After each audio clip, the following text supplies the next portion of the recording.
All right, all right, all right. Hey, this video is sparked from a coaching conversation I had that is a perfect example that one person's blessing is another's curse. And for me, it's back to this one size fits all versus what size fits you. And there's so much nuance into the world of people giving advice and support. And I have to be constantly woken up, if you will, and recognizing myself that that the work I do is designed to help to figure out what size fits you, because what worked for me, it may align, but it may not, which means there's a whole trajectory and a path that I took that was natural, easy, and fun and enjoyable for me that would be hell on earth for someone else. And that became abundantly clear in a conversation I was having with one of my clients, because they were telling me, I work with a lot of videographers and different creatives, but this particular person's a videographer who does weddings and some other event stuff. And they were telling me how they were working on what they called a hype video. And a hype video is really, for all intents and purposes, a music video, a highlight reel, a sizzle reel, hype video. There's a number of different names, but by and large, they probably range anywhere from 30 seconds on the short end, maybe, but typically somewhere between 2 to 5 minutes long. And they're typically just sexy clips to a cool song. And it's just kind of like bam, bam, bam, bam, bam, bam, bam, bam, bam, shot, shot, shot. It can be different paces, but by and large, they're just clips and music. There's nothing else going on to them. They're not getting testimonials. They're not doing a lot of research so that they can interview people and ask the right questions and craft the narrative and craft the story. And so he's telling me that he's doing this, and he goes, "Man, I'm working on this hype video. I hate it." But it wasn't I hate this one. It was I hate doing them. Period. Full stop. Right. And I thought about that in that moment, and I'm like, that is so fascinating, because when you think it through, like, that was my heaven. So for that guy, that's his curse, that's his hell, that's what he doesn't want to do. That's not exciting, that's not fun, because he goes on to say, wow, when I got to do some research, and we've got different people, and we're going to do interviews, and we got to tell this story, we tell this narrative, and stuff. Oh man, it just makes me so excited. I thought, oh my God, it sounds like a nightmare to me. Like, because for that, if I don't get help, I will procrastinate. I will waste time. I won't get it done, yada, yada, yada. It is not a blessing in my life. I have to get help for that kind of stuff. So there's stuff, when I talked about the Red C, which is reduce, eliminate, delegate, collaborate. Well, to the degree you build a business that you must delegate, then you have to learn to delegate, right? People throw these things around like delegation. Well, there's another example. Like, by and large, I have content right now at the recording of this one that is going out, emails that are going out, shorts that are getting released, certain things that are happening. Thumbnails on these videos are getting changed. Titles are getting changed if appropriate. And I have somebody else doing that. Like, I do want to do whatever I can to the best of my ability to bring stuff out regularly. And I also want to give it the greatest chance of people finding it. I can sit here and act like, oh, I'm just going to get on here willy-nilly and just talk and do my thing. And that's that. And let the cards lay where they may. And there is a sliver of truth to that, to the degree that right now I'm building the muscle of doing it. I love doing this, but the more I add layer upon layer of things to manage or think about, then the less I want to do it, the less I do it, it doesn't get done. And then nobody gets impacted, right? Nobody gets the help. There's no exposure, so I can't help more people. And so I know that, number one, I have to just do it, right? I can't think about all these other things, titles and thumbnails and posting and all this stuff, because I love coaching. I spend the majority of my day coaching people, right? If you want to reach out, send me a message. I'm super easy going, laid back in regards to, there's no pressure. There's no high pressure sales. There's no even scheduled calls. So just send me a messenger. You can go to the mymechanic.net, check some stuff out. You can contact me there. Or you can find me on one of the platforms and essentially send me a DM. But yeah, that's how I spend the majority of the time. So I'm not this like content creator that wants to spend 6 to 10 hours a day, like planning out these videos and, having the perfect video that can go out so that I can release one video a week. I want to release. I know that me speaking and doing this, how I do it, with a little less preparation, and like, I had the thing, I got sparked. I'm on here. I'm doing this right now. Right. And some people are like, he doesn't make any sense. He's all over the place. Well, that's fine. And probably won't necessarily love my coaching either. But the coaching I have is always specific to the individual. right? So I get to hear their story, their situation, your story, your situation, and custom tailor what I'm saying specifically to you. This is getting a little bit more generalized because there could be a variety of people listening to it. But I know that I had one of my biggest months in coaching that I had in 2 years because I wasn't really taking action, and I was kind of stuck in my own mud. I was loving my life personally, but professionally, I was exhausted, right? And so now in the last 6 weeks, I've been finding momentum. I've been finding a groove. I've been getting on here. I've been doing these things. But in the grand scheme of things, there are things that I do want to happen that I could eliminate, which I did for 2 years. I just said, screw social media by and large. I didn't mess with it. I didn't try to make videos. I didn't try to make content. I'm going to start running ads here soon. Like, I didn't do any of it. I had done so much of it for so long. So many things that happened. I said, screw it. I'm just going to do my thing, take care of the clients that I have, and recharge my batteries. Did some video production stuff again. But I knew there was an element missing. There was something missing. And that missing part is I've been given a voice that I know without a shadow of a doubt encourages and inspires and motivates people. It 100% does. I've got literally in my phone between screenshots and audio messages in my app I coach with, in videos, I've got hundreds. I've got over 500 screenshots of people leaving comments on videos like this through the years, really only since 2019, actually. I mean, there's thousands if I go back, but since 2019, when I started documenting them, there's over 500 of emails and comments on public things saying, thank you for this. Thank you for this. Thank you. Thank you. Thank you. Thank you. Thank you. Right. So I know that my voice, when I'm doing something like this, makes an impact and makes a difference. But when I got in my head and start over analyzing, well, if I'm going to do it, it's going to be seen. I got to do this special title and special thumbnail, and I got to research, and I got to plan it, and I got to have 4 bullet points, and I got to have only 3 points I make in the video, and I got to end. All that stuff made me go, I don't want to do that, because I don't do that in my coaching. All the huge impact I've made on individuals that I've privately coached, I don't sit here and go, let me give them a 3-step process. Let me go and start this audio with a particular intro, and then I'm going to say these 3 points, and then I'm going to stop at 3 minutes and 27 seconds, and I'm going to end it on this. Like, I don't do any of that. And so it's like I want to release content, but I don't want to do all that stuff because I don't consider myself a content creator in the sense of, like, my dream is to just record videos like this all day where nobody's interacting with me and nobody's connecting and nobody's asking a question and nobody's commenting and nobody's doing any of this stuff. And all of it's just, I want to script and prepare and, create this video and add B-roll and editing because I love doing all that. There are people where that's their blessing. That's what they love. That's what they get joy from, right? That is my hell. That is my curse. Can I improve? We can all improve things, but to the degree that I have a lot of proof that there's a way in my life that I can succeed creating a life that I'm building what I want to build, doing what I want to do, and loving that. I don't have to build somebody else's dream, meaning there's stuff that I can make a great living at that's my dream and my joy. And for somebody else, that would be a curse. Well, whatever your dream is, there's a way to potentially build that, and it won't look like what mine looks like. The problem is most of the advice that's out there is, I have a dream, but it's people don't really know. They want certainty, and there's a lot of people out there who will create a sense of certainty in people with what they think to be predictable systems around how to succeed.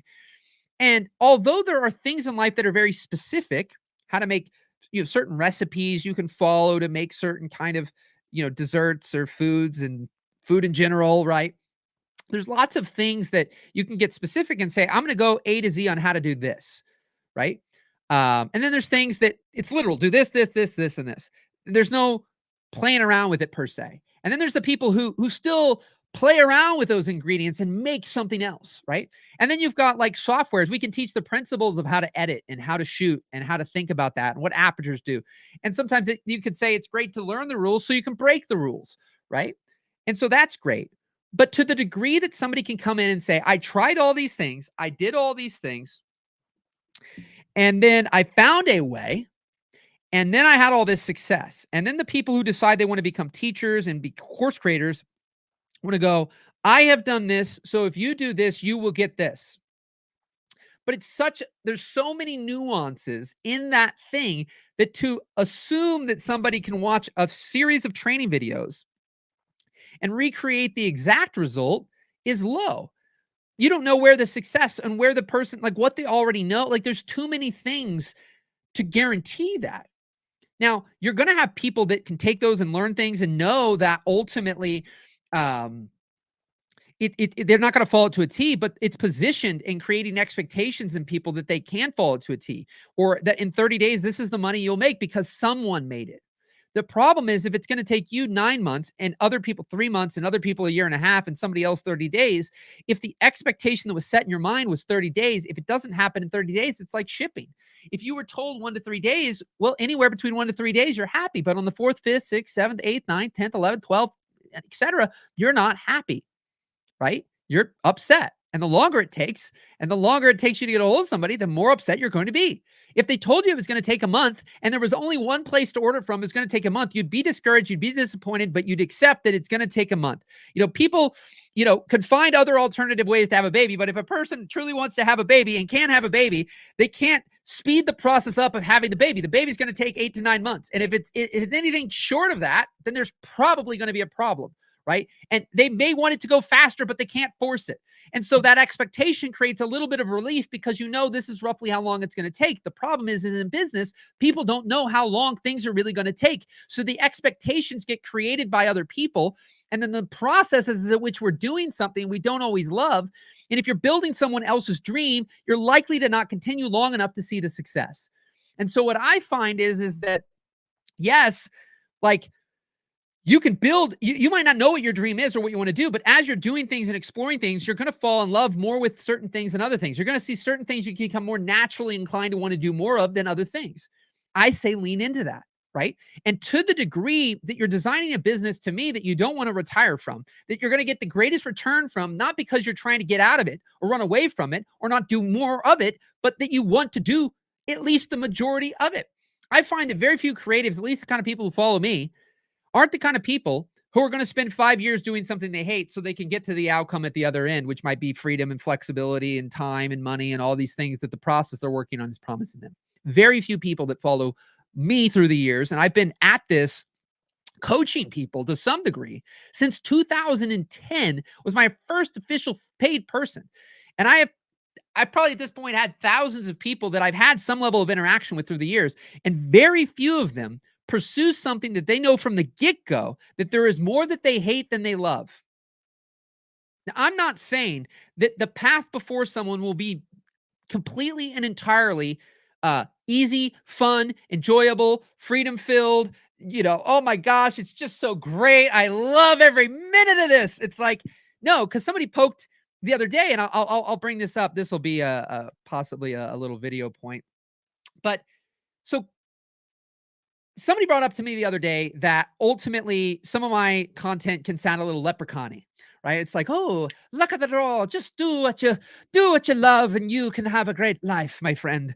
And it's like, look, the reality of the situation is that if you to get to a life that you are doing more that you love than you hate, if you don't set the intention that I'm building a business that's going to have clients that I enjoy, work that I enjoy, a lifestyle that I enjoy, basically a business that you build your business around your life, not a life around a business. And you're going to integrate these things so that they work in unison. They work together. It fuels your soul. It impacts others. It makes an income. It takes care of your family, all these things. If we don't think about it to a degree of going, yes, in the beginning, there might be some more of things that I don't like than I love. But sometimes you might not even know what that is. But as you start to identify, you can play with these different ingredients and design something that you ultimately do really love. And if you think you're never going to get there, then you won't. You 100% will not. If you think it's airy-fairy and pie in the sky, then you're likely to always have a life and business that is out of whack, out of balance, but balance not perfect equilibrium, but yet you're being able to dance between these worlds of personal and professional and doing things that you love. And every once in a while, there's some little sprinkling like, that was a little annoying. I wish I didn't have to do that, but it's there. Versus I don't know. I'm always going to have this business that just kind of like I have to either choose something that makes no money and that I just love and I do as a hobby while I have something I hate. I just don't believe that we have to have a life that's hate and love, but more hate than love. I believe that there's always going to be sprinkling, and it's all perspective, because back to the story I gave earlier of the person who described the kind of work that they hated in video was the exact kind of stuff that I loved. Well, the thing for me, if I wanted to go do a free project that I went and did in 24 hours could be a thing that I'm proud of, I'm excited by, right? But that same thing that I'm proud and excited by, that I'm doing my best, something that I'm jazzed about, is something that could get me a $5,000 project. Whereas the other person might take 3 weeks to do the thing that they're jazzed about and they're impressed by and they're excited by, that might or might not get them $5,000, right? So I've always been able to say certain things strategically from a business standpoint for me, especially with the video space, that ultimately is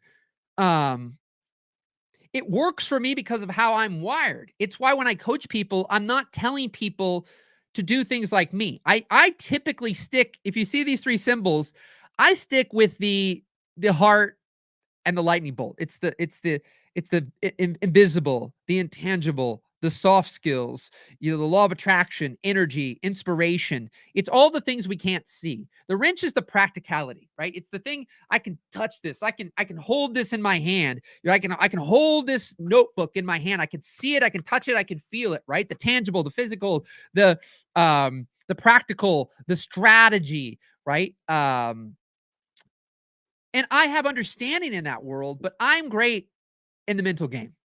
I'm the guy that you've watched all the videos, all the courses, all the programs, read all the books. You've had the mentors, you had the 8-week thing, the certifications. You have all this stuff. You have all the strategy. You have all the wrench. You have all the practicality. You know what to do. You know the steps to do it. Right? All that's there.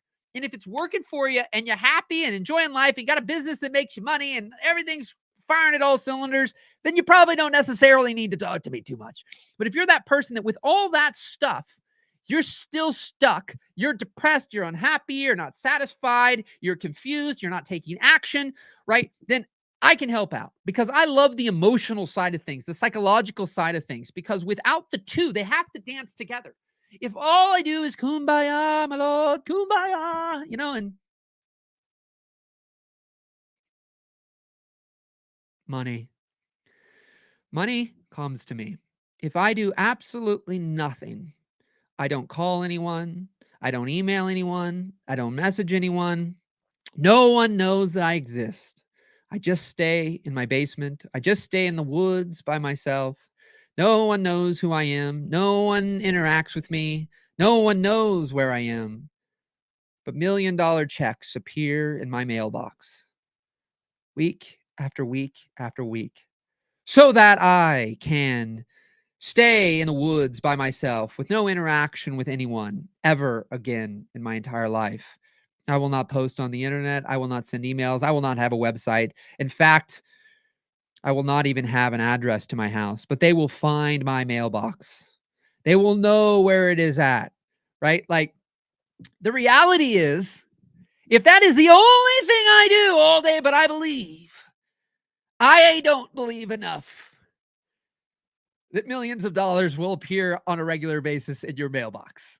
And I believe a lot of things, and I believe anything is possible. Do I believe that somehow magically some random thing may or may not happen at some point in time, and you could have millions of dollars show up randomly, or some random person could walk by? I actually do believe that. Is it going to happen on the regular? Do you know when the hell it's going to happen? Could you sit out there in the tent waiting for 45 years before this person walks by, that all of a sudden you build a mansion, but you've been, nothing but a tent for the last 40 years? I don't know. That part I don't know. And I don't want to rely 100% on just praying to the gods in the universe and not taking a lick of action and, believing that magical fairy dust unicorns are going to show up out of nowhere. Right. But I also don't believe in the run through brick walls, sleep when you're dead, bleed your eyes out, and like, hey, there's a door that's right there, but you're just going to choose to break through the wall because that's just what, is the better, more, masculine thing to do, right? You don't want to take the easy path. There's a door right there you could open up, and you wouldn't be so bloody and beat up and ragged and beat down, right? So to me, it's the dance between the two. There's a time and a place for that, and sometimes, more of that brute force is a way to do something. But I love the marriage of the two. I love the marriage between the practical and the impractical, the visible and the invisible, the tangible and the intangible, right? The heart and soul versus the like grind and blood, whatever you want to say. I love the blending of the two. And there's a real power there. But the people that I help the most are the ones I help dance between the two, but really have all the practical. I've coached in many programs in the past that they had everything they needed. They were stuck. Those are my people, because I'm obsessed with the people who have everything they need but aren't taking action. And I got to experience that. I think I come from a place of this visceral, I got to experience things so I can better help people. Like, I've experienced not taking any action much in the last 2 years. I got to really feel what it was like to sit with myself and be kind of demotivated and not as driven, and having tried all these things and taken all this action and had all this success. And then to come out the other side of that, I can speak from an experience of like, I know what it feels like to be demotivated and de-energized and not very driven. And yet then coming out of that, I've experienced the full spectrum of like massive imperfect action all the way to massively overthinking all my actions and not doing anything overall, and everywhere in between. And now I'm catching myself. There's even something that I want to share right now, and I haven't shared because I'm not ready for all the stuff emotionally and mentally I'll have to deal with when I post this thing. And I knew I just came off of like, it was very draining. Because how many of you who hear this, how many of you who hear this right now can relate to this? That you are absolutely 100% exhausted and you haven't done anything physically exhausting. Right? You are so tired, but you're not doing anything that would exhaust you physically. How can I be so tired? It's not like you're running a marathon. It's not like you're on a treadmill, walking, running, 10 miles a day. But emotionally, you're dealing with a lot and it drains you. Whether that's friends, family, clients, coworkers, job, the economy, there's these things, and you're analyzing it, you're thinking about it. It's giving you, anxiety, stress, all these things are happening, and that is draining you. I love the energy management, being more intentional about things so that you're not just constantly burnt out all the time. And how do you manage that? And see, for me, it's this dance between, I'm going to build something that by and large is something that I want to do. I don't want to retire from, and fits within my natural gifts. And things like posting, these shorts and having things being snippeted out of this that could impact somebody. Like, I know how to do it all. And quite frankly, I could go with the easier thing than having to potentially hire somebody and manage them a little bit and have them do it would be not do it at all. But it's like, I really want it done. I really do want it to be out there. So now I find the simplest way for me to have that get done by somebody else, but it still takes some extra work. Some people are not willing. There's a give and take at times. And to get to a life that you love, there's going to be things potentially in the way you're going to have to overcome. But if you know what's a blessing to you and a curse to others, then you can do more blessing, right? And you can do less curse, but there'll still be things in the way at times. And you've got to decide what's more important. And for me, making an impact is more important than the little bit of discomfort it takes to go find somebody, a little bit of management. But I still don't have it where it's like, oh, I want to have it where I got to find people all the time that I got to hire and train and find. And then I have to maybe get feedback for these things, because I want to spend my days coaching, not managing people, not managing people, not having to hire, find, train people, not talking in the real technical, strategic way. I love to talk in the emotional way, right? What's going on emotionally, psychologically, mentally, and how do we work through that? I've had a lot of clients that at times, the number one thing that increases, at times it is their money, 100%. But it is their emotional well-being, their mental health. And I told my wife the other day, it's like, we've done so much work to be happy with less that it's going to be so much easier to be happy with more. But so many people aren't happy with less that when they get more, they're still not happy. And that's the biggest disappointment, is that if you don't have a lot and you're not happy, and you work really hard and even potentially grind and hustle to achieve a level and status of money and accolades and awards and external wins, and then when you have it all, you still feel empty inside. You still feel lost. That's really, really tough to deal with. I've had little versions of it. I've coached and worked with people who have had a lot of it. And I've seen people all over the internet who you can observe who have really, really thought that there was a light at the end of the tunnel, and they worked really hard to fill a void inside with the external.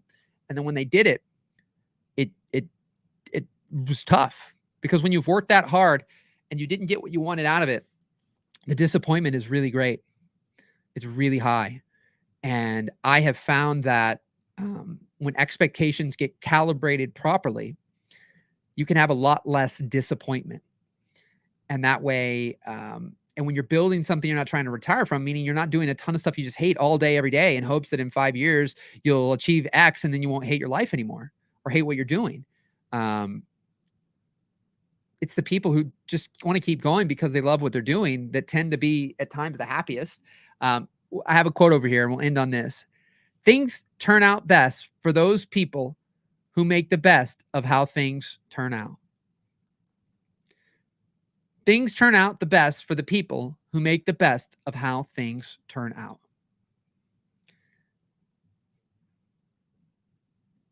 Sometimes it's a matter of perspective. So, rock and roll, my friends. If you want any help personally, you want like your own almost looks like personal private podcast with me, I do coaching that is very different than a lot of people. You don't have to worry about scheduled calls. I love freedom and flexibility. My coaching allows you to have that. You don't have to worry about your schedule. I don't have time for this. I have a busy schedule, yada, yada, yada. Yeah, you don't have to do that with me. And we get to work on your time, and it's an incredible way. We mainly do audio messaging. You got to give it a try, because once you try, you won't go back overall. So you can reach out to me, themindmechanic.net, and go to contact there, DM on any platform. I'm probably most active on Facebook Messenger if you're going to message there. And hope you found this helpful. I'll be back. Keep rocking, keep rolling, and have an incredible day. Bye-bye.